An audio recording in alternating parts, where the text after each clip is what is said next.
Introducing myself സംരക്ഷിതായി. വീട്ടിൽ ഇരുന്ന് ഒരു പണിയും കിട്ടാത്തതുകൊണ്ട് തന്നെ വീട്ടിൻ്റെ വെളിയിറങ്ങി സൂര്യപ്രകാശം കൊള്ളുക. പക്ഷെ ഇപ്പോൾ കറക്റ്റ് സൂര്യപ്രകാശം കൊള്ളാൻ ടൈമില്ല. യോ അപ്പോൾ ഞാൻ ഇന്ന് വന്ന കാര്യം, ഇന്ന് ഇവിടെ കുറച്ച് പ്രത്യേകതരമായ ഫ്രൂട്ട്സ് ഒക്കെ. അപ്പോൾ ഇതാണ് ഗൈസ് നമ്മളെ വീട്ടിലെ ആപ്പിൾ ട്രീ. ഇപ്പോൾ ഇതിൽ കുഞ്ഞു പൂക്കളൊക്കെ വിരിയാനായിട്ട് നിൽക്കുന്നുണ്ട്. അങ്ങനെ കുറച്ച് ദൂരം നടന്നു കഴിഞ്ഞാൽ കാണാം നമ്മളുടെ പിയർ ട്രീ. ഈ പിയർ ട്രീക്ക് ഇത് ഫേക്ക് പൂവാണ് കേട്ടോ. നെക്സ്റ്റ് ആണ് ഒരു വലിയൊരു പൂ വരിക. ഇത് സാധാരണ കൊഴിഞ്ഞു. ഇവിടെ വേറൊരു പ്രത്യേകതരമായൊരു ചെടിയുണ്ട്. ഇതിപ്പോൾ ഭയങ്കര ചെറു.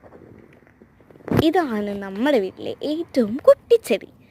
ഇതിന് പുറത്ത് ഒരു കുഞ്ഞി ഒരു റെഡ് ബോൾ വരും. ക്രിസ്മസിനൊക്കെ ഉപയോഗിക്കുന്നത് ഡെക്കറേറ്റ് ചെയ്യാനായിട്ട്. അതേപോലെ ഇവിടെ വേറൊരു പ്രത്യേകതരമായൊരു സാധനം കൂടിയുണ്ട്.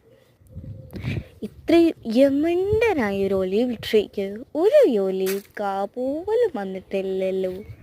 പിന്നെ ഇവിടെ വേറൊരു പ്രത്യേകതയുണ്ട്. ഇവിടെ എല്ലാ വീടുകളും നിർമ്മിച്ചിരിക്കുന്നത് ചുടുകട്ട കൊണ്ടിട്ടാണ്. അയ്യോ എന്തത്, ആഹാ ഇങ്ങനെയായോ പിന്നെ എൻ്റെ കർത്താവേ.